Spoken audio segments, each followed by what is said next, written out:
Hello and welcome. This is your Saturday News with your host. I'm Keith Lander, coming to you out of the Tabernacle Baptist Church, Dayton, Ohio.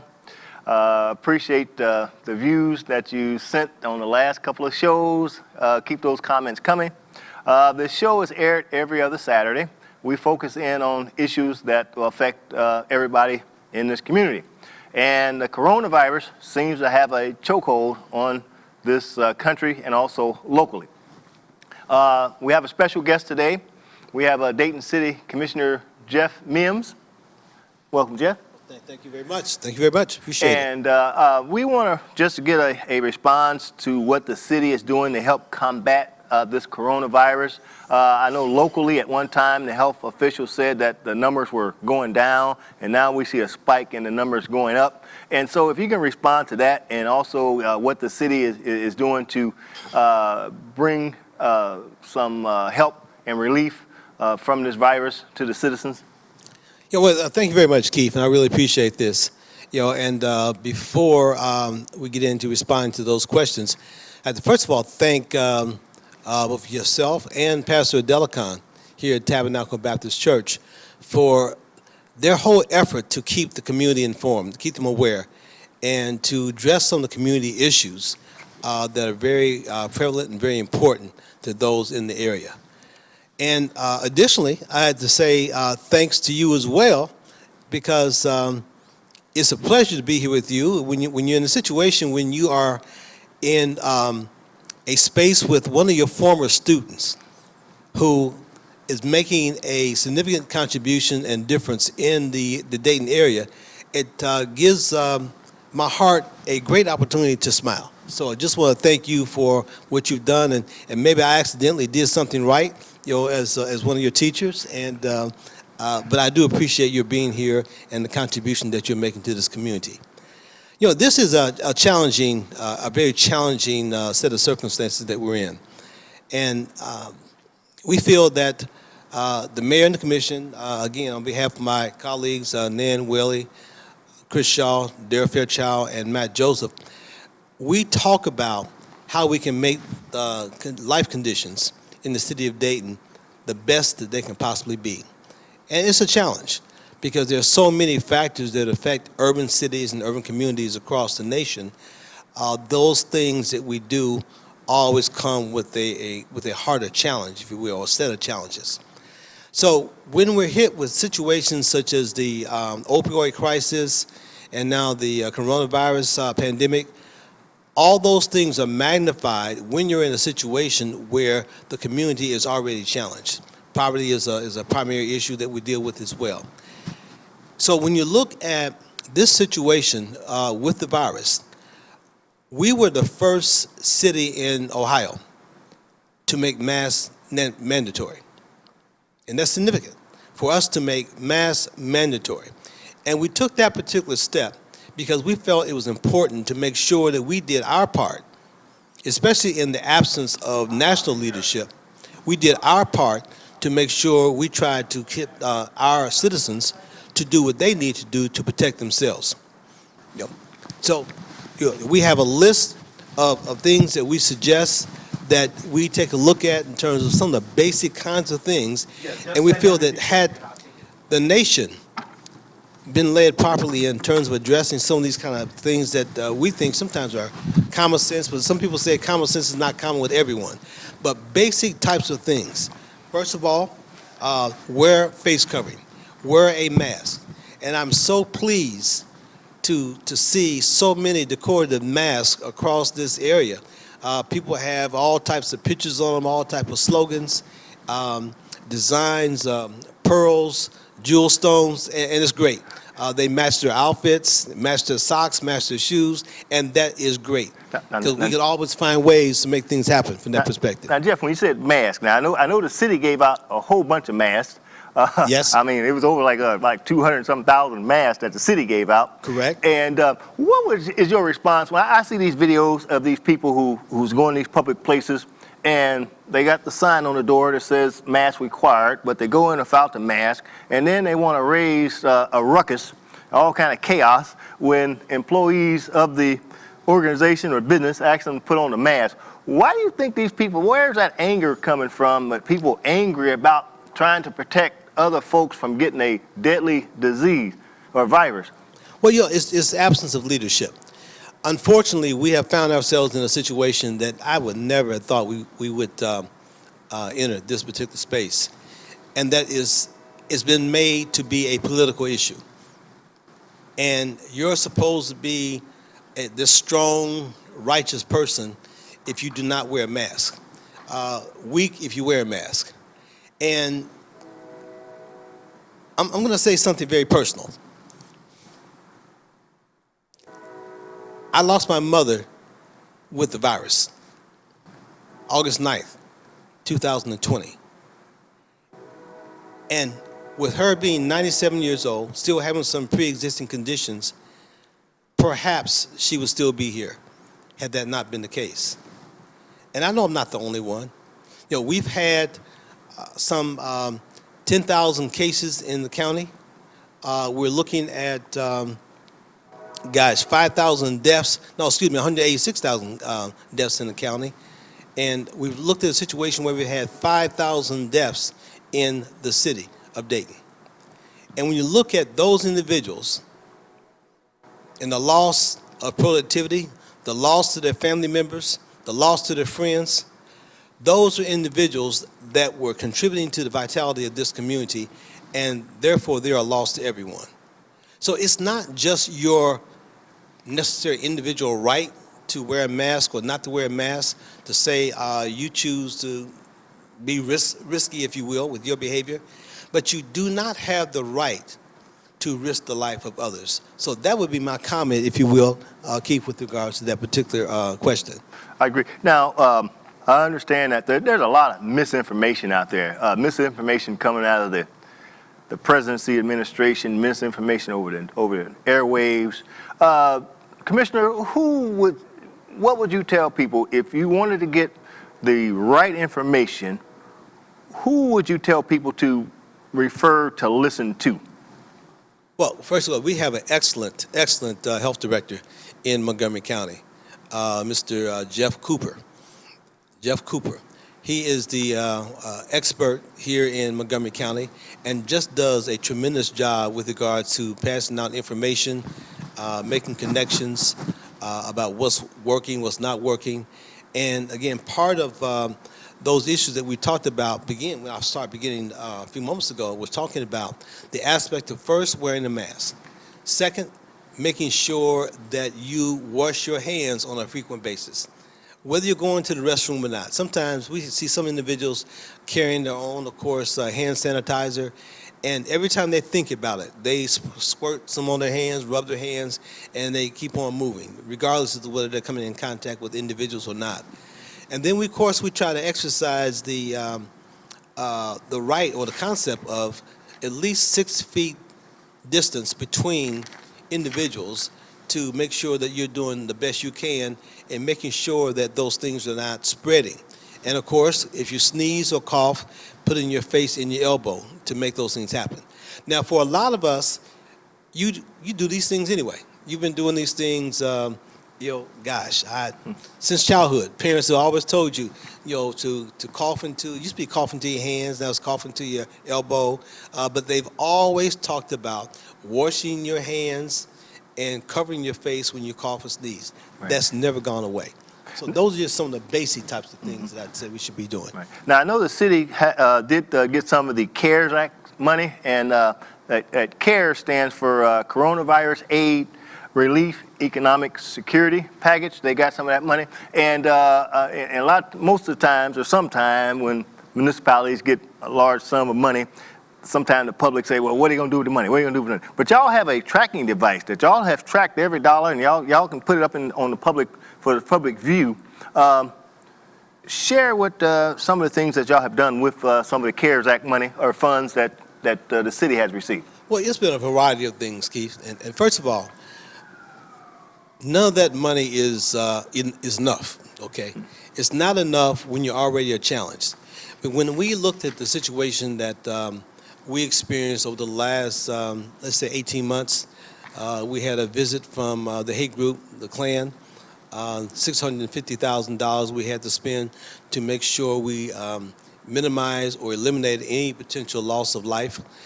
We had a situation where, unfortunately, we had 9 lives that were lost in the Oregon district because of a shooting. And we had a situation where we had a tornado that came through, and fortunately, again, no one lost their life in the Dayton area as a result of that as well. And then comes the pandemic. Those other situations had already put a strain on Dayton, a strain on the budget. The positive thing that came out of that was the fact that we had a lot of individuals and organizations that really came together to address these issues. And it seemed like the unity in this community, which is why we have been jumping up and down with this slogan, Dayton Strong, is something that increased the strength through each challenge that we had. And we're proud of that. So just like we're proud of all the organizations, the county, state, different groups, you name it, organizations, fraternities, the food bank, all those individual organizations and individuals added to helping us address these issues. The loss of some 10 to 15% of our budget in the city also forced us to have to do things differently. Unfortunately, to lay off people, close some of the city functions and services that we had. And one of the more painful ones, it's even hard for me to say it, is to close some of our golf courses. Because at the time when you're laying off people, it was sort of difficult to talk about maintaining some of those services of that nature. The CARES Act comes with a tremendous set of strings. And probably not as many strings that we should have, but accountability is always something that we're challenged with in terms of when it comes with dollars from the federal level, and they want to make exactly sure that they give you space to hang yourself, if you will, by not doing the right thing with it. So the accountability is something that we're doing extremely, extremely well. We are hoping that another stimulus act comes sometime soon. And it's been 3 months now since the last stimulus act, and it's painful when you listen to members of the federal government and those who are in legislative offices there make excuses about why they can't sit down and come together to address the primary function that we sent them to those federal offices to do, and that is to take care of the citizens that we have across these United States. And to talk about they didn't want to give people money just to sit home and not work, those type of harsh, insensitive comments are painful for people to hear. Because I don't know of any individual who does not want to work. Because we have individuals who take pride in going to work, interacting with their colleagues, their friends, and doing the best they can in the service that they provide in those areas. So it's things like that that cause us to struggle with regards to trying to create the best set of opportunities that we can for our individual citizens. Okay. Now, Let me put this. real quickly, I just want to say this because Go ahead. you did ask a very pertinent question. In terms of some of the CARES Act money is designed to make sure that we help local small businesses be able to open as best they can on a safe basis. Not only for the individuals who are working in those particular businesses to be safe in the delivery of their services, but also to make sure that the customer base come in and that they're safe. You know, we made some modifications to pass different ordinances to allow citizens or restaurants to open up on the street, to expand in certain ways. And those things have helped us, if you will, move a little bit further ahead. So that's just one of the examples of some of the things we've done to try to accommodate the citizens as we have in Dayton. Now, let me ask you this, because we're running close to time. Have people forgot the role of government at the time of a natural disaster or crisis or a pandemic like we have now? Have they forgot what that role is? And can you just reiterate what the role of government is at a time like we're facing now? Well, basically, Keith, I appreciate that. The purpose of government, and I talk about that a lot, whether it's the local government here, school government, state government, or even federal government. The purpose of government is to do for those until they can do for themselves, to improve the quality of opportunities for the masses and put them in a position to make their positive contribution, not only to themselves and to their family, but to the community in which they live. And when those things happen, then it puts all of us in a better position to share in the fruits of those particular labors. I agree. I couldn't say it even best. And like I say, you were my high school teacher back in the days of Belmont, the class of 1981. Okay. And we did learn a little bit from you. Although you didn't think we would learn anything, but we did learn a little bit, and it shows today. Well, trust me, I had more fun than you guys did Yeah. just school, so Yeah. it was enjoyable. I did not want to miss. Yeah, I appreciate you coming down and sharing some of your views on this coronavirus, because this thing is real serious. And I'm sorry to hear that your mother passing on, from this virus, and all those who have had deaths or dealing with this virus. We pray for you, and we hope we get through this thing, without many more lives being lost. This is serious, folks. This is about as serious as we can get. You can't get any more serious than this. And so, any closing words, Jeff? Well, Mr. Mills. I should call you Mr. No, Mills. I appreciate that. There's some comments. We'll talk about that again with some of my former students. That I have to chastise and say, man, y'all can stop calling me Mr. Mims now. You can call me Jeff in some cases. But the fact that this is so serious, and one of the reasons why at times we talk about how we make government more responsible to you, and that is by making sure you exercise your right to vote. Your right to vote. Additionally, I'm a Vietnam vet, and I know some 50-some years ago I was in Vietnam. Never thought about that to this point in time. But one of the reasons why I volunteered to go is to show to the United States and to America that I love my country enough to be treated fairly when I came back, and that I also love my country enough to make sure that everyone got some of the rights and benefits that the Constitution affords us. And right now, we're challenged. We have a lot of things going on in this nation, dealing with Black Lives Matter. We have a lot of issues dealing with shootings, unarmed black men, way too often, way much more than it should be. We have, unequal distribution of resources that, again, have a major impact on those who are poor.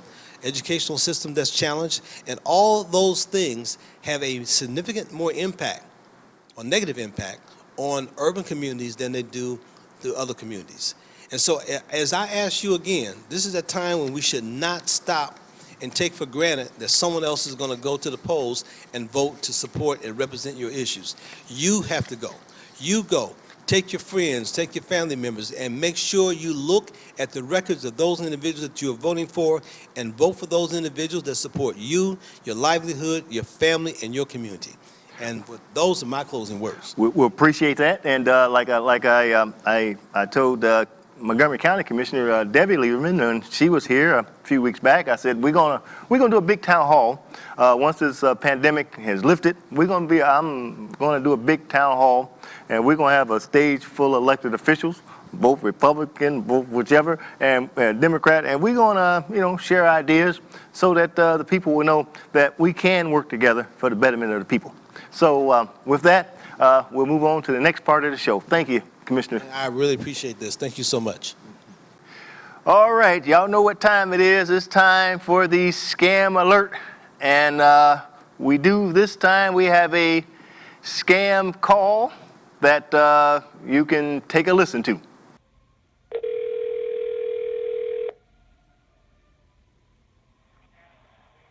Criminal Investigation Division of IRS.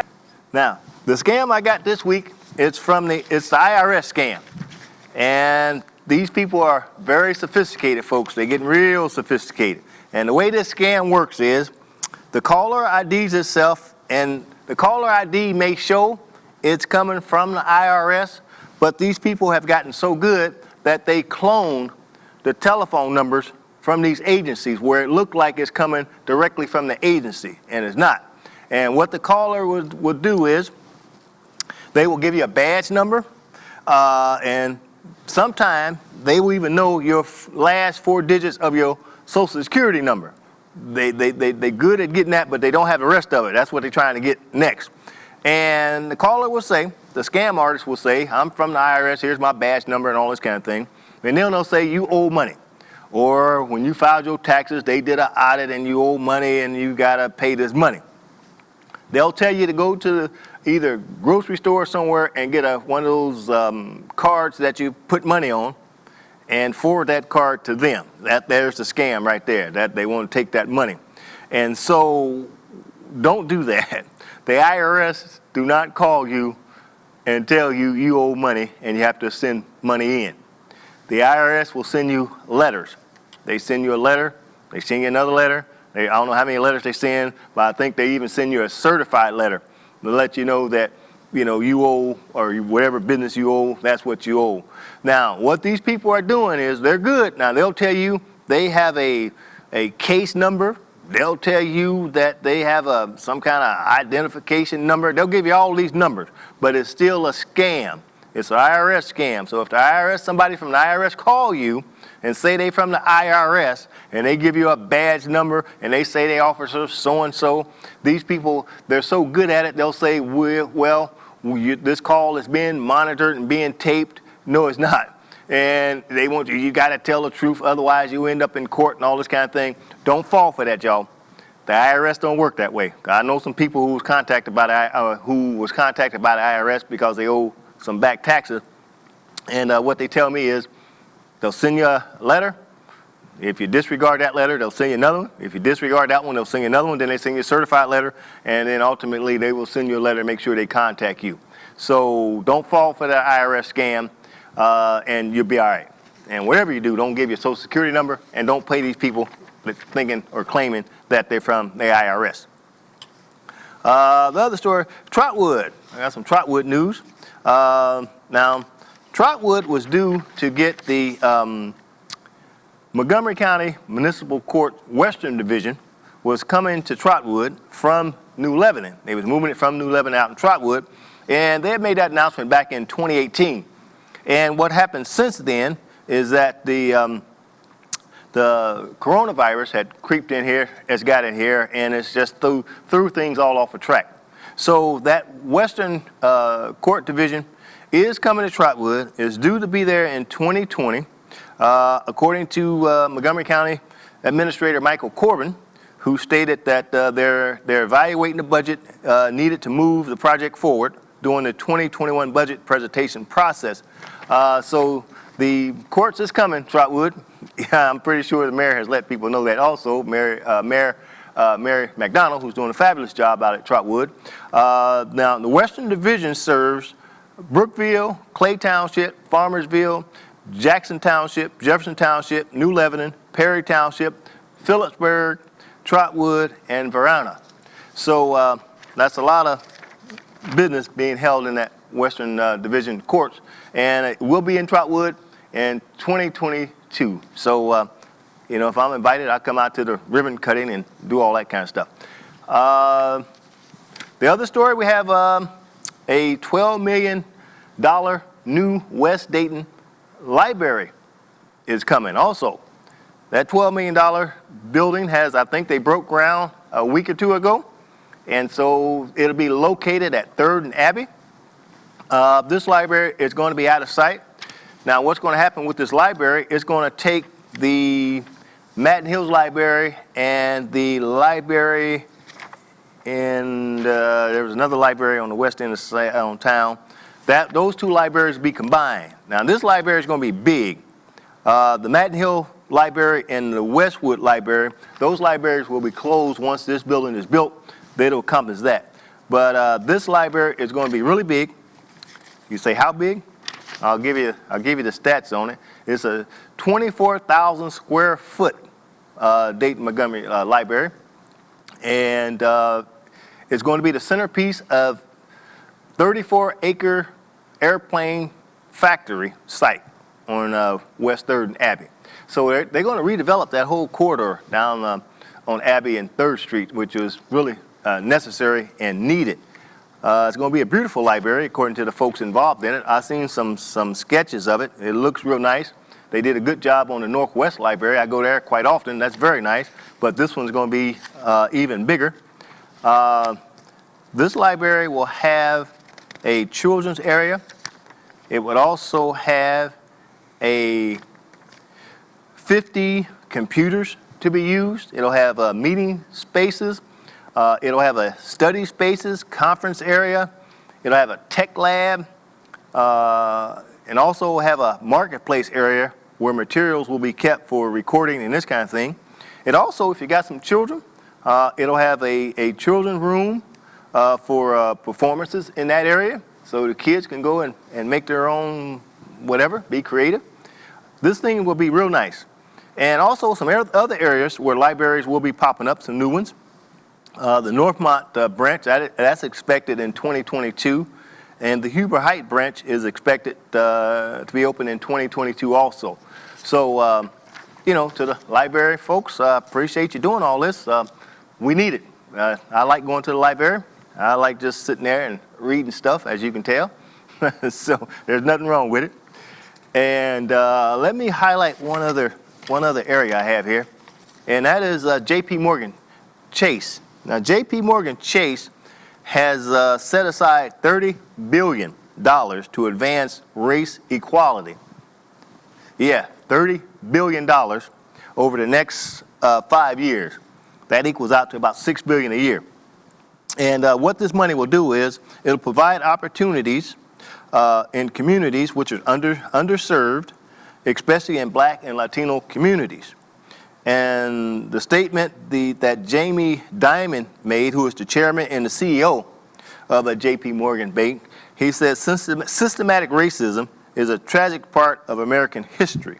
And he said we could do better to break down these barriers, which is what this plan's supposed to be. And I give you some highlights of the plan. I won't go all the way through it, but you can search and you can find it. Just type in J.P. Morgan commits $30 billion to advance race equality. Now, I believe some of that money may trickle down in this area, but I'm not too sure. But, I'll be on the lookout for that and give you some further updates. But what this money will go to, it'll promote and expand affordable housing and home ownership for underserved communities. Part of that money will also go to the grow Black and Latino-owned businesses. It also improve the financial health and access to banking in Black and Latino communities. It would also accelerate investment in our employees and build more diverse and inclusive workplace.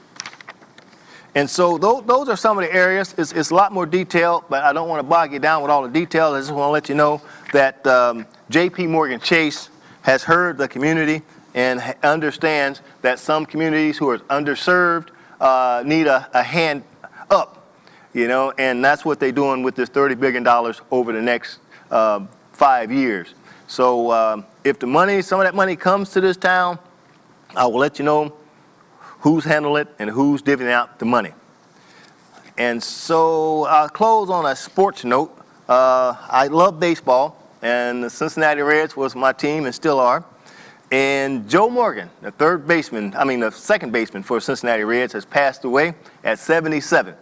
Joe Morgan was part of that Big Red Machine. If you know anything about that Big Red Machine, you had Johnny Bench, you had Pete Rose, you had Tony Perez, Cesar Geronimo, you had Dave Concepcion.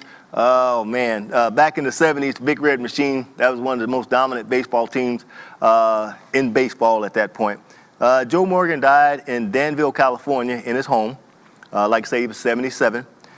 He was one good player. He played 22 seasons in the major leagues. He played 8 of them with Cincinnati. He was MVP in 1976 and 1975. And that year, the Reds, both of those years, in 76 and 75, the Reds won the World Series. That's back-to-back World Series. He stole 689 bases. Boy, he was quick. He came into the league in 1963, Joe Morgan did. And I didn't know that until I started to research a little bit. And he's one of my favorite players, and I like the way he would do his shoulder with that bat. that was something to see. If you young people haven't seen it, look up Joe Morgan and watch him at the plate when he's at the bat. He was inducted into the Hall of Fame, Baseball Hall of Fame in 1990, his first year on the ballot. So folks in the sports industry, the sports world, they know Joe Morgan was a valuable player. He was a decent human being. He was probably one of the most knowledgeable players about baseball that I ever listened to when he used to call some of the games. And he also has a dealership, Joe Morgan Honda, which is right down the road in Monroe, Ohio, which I bought a car from, by the way. And if you go to that dealership, you'll see in the waiting area, they have some bats that he had signed where he made accomplishments, and they'll have a few of his trophies. And I like to look at some of the old pictures on the wall down at that dealership when I used to go down there. So Joe Morgan will be missed. And also another Reds player also died within that same month, which is last month. That was Tom Seaver. Tom Seaver was a heck of a player. And I believe Tom Seaver's in the Hall of Fame, I think, so don't quote me on that. But, and there were some other baseball legends that was lost just last month. Whitey Ford, Bob Gibson, Lou Brock, all those players were also, they passed away last month. So, we're not here to stay long, so do the best you can before your time comes. So, as I always say, there's never an ending, there's always a continuation. And may God bless you and your family.